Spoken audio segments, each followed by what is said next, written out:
Nós estamos falando sobre as festas do Senhor. E as festas do Senhor não são apenas celebrações antigas do povo judeu, mas elas representam tempos determinados ou tempos proféticos que também falam sobre o tempo do fim. E hoje nós estaremos falando sobre a festa dos tabernáculos. Esse é o último vídeo dessa série de vídeos curtos de pequenas meditações. Então, pega a sua Bíblia aí, aproveita porque esse vídeo foi feito com muito carinho. Seja muito bem-vindo a mais um vídeo do canal A Lâmpada para os Meus Pés. É muito bom ter você aqui comigo.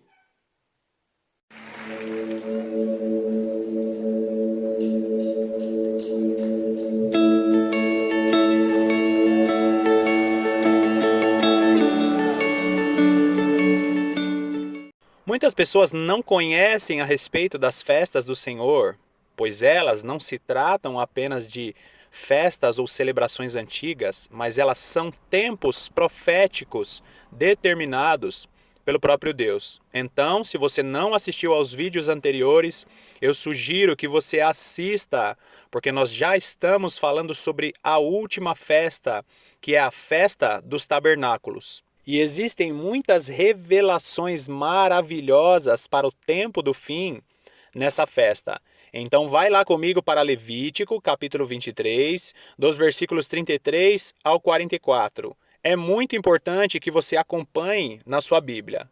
Versículo 33. Disse mais o Senhor a Moisés: fala aos filhos de Israel, dizendo: aos 15 dias deste mês sétimo, será a festa dos tabernáculos ao Senhor, por 7 dias. E você vai ver essa expressão 7 dias se repetindo muito nessa festa. Versículo 35. Ao primeiro dia haverá santa convocação, nenhuma obra servil fareis. 7 dias oferecereis ofertas queimadas ao Senhor. Ao dia 8º tereis santa convocação e oferecereis ofertas queimadas ao Senhor. É reunião solene, nenhuma obra servil fareis. E aqui nós vemos a citação dos 7 dias da festa e também do 8º dia, que seria o último dia. Aqui o 7º dia aponta para o milênio e o 8º dia aponta para a eternidade. 37. São estas as festas fixas do Senhor, que proclamareis para santas convocações, para oferecer ao Senhor oferta queimada, holocausto e oferta de manjares, sacrifícios e libações, cada qual em seu dia próprio. Além dos sábados do Senhor e das vossas dádivas, e de todos os vossos votos, e de todas as vossas ofertas voluntárias que dareis ao Senhor. Agora no versículo 39. Porém, aos 15 dias do mês sétimo, quando tiverdes recolhido os produtos da terra, celebrareis a festa do Senhor por 7 dias. Ao primeiro dia e também ao 8º dia haverá descanso solene. Agora, observe bem esse versículo 39, porque ele tem informações importantíssimas para nós entendermos o significado profético dessa festa. Primeira coisa, a festa deveria ser celebrada apenas após a colheita do fruto da terra. Então, eles deveriam colher todo o fruto da terra, aí somente após essa colheita, a festa dos tabernáculos seria celebrada. Outro detalhe importante a respeito dessa festa é você entender os 7 dias. Por que 7 dias? Bom, olha só, Deus fez a terra em 6 dias e no 7º ele descansou. 6 dias trabalharás e no 7º descansará. Lembra desse mandamento que o Senhor deu para o povo de Israel? A humanidade passou 6 milênios debaixo da escravidão do pecado e no 7º milênio acontecerá o descanso do Senhor. Então, o número 7, ele aponta para o descanso do Senhor, o descanso que o Senhor tem para o seu povo. Vamos lá no versículo 40. No primeiro dia tomareis para vós outros frutos da terra, de árvores formosas, ramos de palmeiras, ramos de árvores frondosas, e salgueiros de ribeiras, e por 7 dias vos alegrareis perante o Senhor. Aqui no versículo 40, eles deveriam pegar ramos de palmeiras, eles deveriam se alegrar na presença do Senhor. E logo nós lembramos daquela passagem da entrada triunfal de Jesus em Jerusalém, quando o povo estava com ramos de palmeiras, gritando: Hosana, bendito é aquele que vem em nome do Senhor. E nós vamos ver a repetição dessa cena em Apocalipse, no capítulo 7, quando fala sobre os salvos que estão com as palmas nas mãos, glorificando a Deus Pai e ao Cordeiro assentados no trono. Então nós vemos aqui a mensagem profética já sendo falada em Levítico. O versículo 41 diz: Celebrareis esta como festa ao Senhor. Por 7 dias cada ano é estatuto perpétuo pelas vossas gerações. No mês 7 a celebrareis. 7 dias habitareis em tendas de ramos. Todos os naturais de Israel habitarão em tendas. Para que saibam as vossas gerações que eu fiz habitar os filhos de Israel em tendas, quando os tirei da terra do Egito. Eu sou o Senhor, vosso Deus. Assim declarou Moisés as festas fixas do Senhor aos filhos de Israel. Agora nós vemos que Deuteronômio, capítulo 16, no versículo 13, é fundamental para nós entendermos a mensagem profética dessa festa. Olha o que diz: a festa dos tabernáculos celebrá-la-ás por 7 dias, quando houveres recolhido da tua eira e do teu lagar. Tá vendo aí essas duas palavrinhas, eira e lagar? Grava bem elas. Porque quando falamos de eirado, nós estamos falando do local de malhar o trigo. E quando falamos de lagar, nós estamos falando do local de pisar na uva. Agora, nós vemos que o local de malhar o trigo e o local de pisar as uvas são mensagens proféticas do próprio Deus que está registrada no livro de Apocalipse. Chegará um tempo que Deus irá malhar o trigo e também chegará o tempo que Deus irá pisar nas uvas. Isso significa que o que Deus pedia para o povo de Israel fazer na celebração da festa dos tabernáculos era uma mensagem profética, era um sinal do tempo determinado do próprio Deus. E nós vamos ver esses dois momentos em Apocalipse, no capítulo 14, dos versículos 14 ao 20. Acompanhe aí na sua Bíblia. Versículo 14 diz assim: Olhei, e eis uma nuvem branca, e sentado sobre a nuvem um semelhante a filho de homem, tendo na cabeça uma coroa de ouro e na mão uma foice afiada. Outro anjo saiu do santuário gritando em grande voz para aquele que se achava sentado sobre a nuvem: Toma a tua foice e ceifa, pois chegou a hora de ceifar, visto que a seara da terra já amadureceu. E aquele que estava sentado sobre a nuvem passou a sua foice sobre a terra, e a terra foi ceifada. E esse texto que nós acabamos de ler fala sobre o próprio Jesus. Naquele grande dia, ele estará com uma foice afiada na mão, fazendo uma grande colheita. E o que seria essa grande colheita? Jesus estaria colhendo o trigo, que é a própria igreja. Inclusive, tem a voz de comando do anjo, que faz menção àquela trombeta. Lembra da última trombeta que será tocada? O anjo tocará a última trombeta, dará a última voz de comando, e Jesus estará fazendo esta grande colheita. Agora vamos lá para Mateus capítulo 13, eu destaquei o versículo 30, que é o finalzinho da parábola do joio e do trigo. Depois você acompanha na sua Bíblia. Diz assim: Deixai-os crescer juntos até a colheita, e no tempo da colheita direi aos ceifeiros: Ajuntai primeiro o joio, atai-o em feixes para ser queimado, mas o trigo recolhei-o no meu celeiro. Aqui nós vemos um exemplo da ceifa, de como será essa ceifa. O trigo e o joio são idênticos, mas quando você bate no trigo, ele dá o fruto. O joio só tem palha. Essa imagem que você está vendo aí é o momento quando o trigo e o joio, que estão misturados, são jogados para o alto. O trigo cai na terra e a palha é levada pelo vento. Isso simboliza o arrebatamento da igreja. Quando Jesus estiver naquele grande dia, ele jogará para o alto o trigo e o joio. E o trigo, ele permanece porque ele tem o fruto, mas o joio, que só tem a palha, será levado pelo vento. E uma outra maneira de separar o trigo do joio é pisando este trigo, é batendo nesse trigo. O trigo é separado do joio quando ele é pisado. O joio, que só tem a palha, é lançado no fogo e o trigo é aproveitado pelo ceifeiro. E aqui nós também vemos a figura da grande tribulação, quando a igreja será pisada.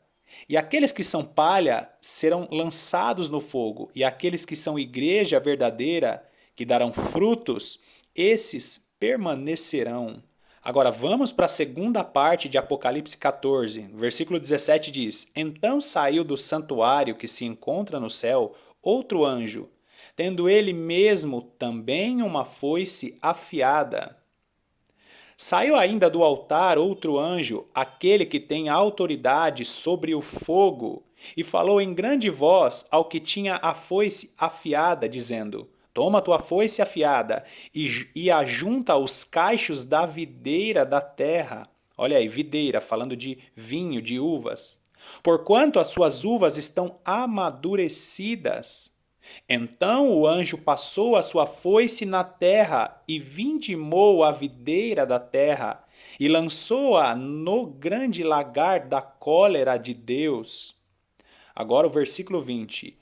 E o lagar foi pisado fora da cidade, e correu sangue do lagar até aos freios dos cavalos, numa extensão de 1.600 estádios. Todos aqueles que trabalham pisando as uvas para tirar o mosto ou para tirar o suco da uva, ficam com as pernas avermelhadas, parecendo sangue. Inclusive, os próprios trabalhadores deste ramo chamam este processo de tirar o sangue da uva. E essa parte em Apocalipse que fala sobre a colheita da uva e sobre o pisar das uvas no lagar, fala sobre Jesus voltando para a terra depois do arrebatamento, porque Jesus reinará aqui nessa terra no milênio. É por isso que tem aquela referência do sétimo dia. O sétimo dia ou o sétimo milênio fala sobre o dia em que Jesus voltará depois do arrebatamento para reinar aqui na terra com a igreja. E ele pisará no lagar da ira de Deus as nações que vão restar aqui na terra. E essas nações vão se unir no vale de Josafá ou no Megido. Será o grande lagar da ira de Deus.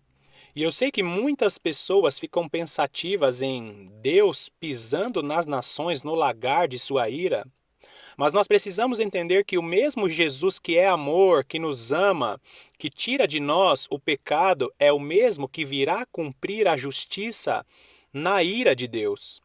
Então nós precisamos entender que o nosso Deus, ele é amor, mas também é justiça. Inclusive, nós vamos ver em Apocalipse, no capítulo 19, dos versículos 11 a 15, que Jesus virá em um cavalo branco, os seus olhos como chama de fogo, e ele estará vestido com um manto tinto ou um manto manchado de sangue.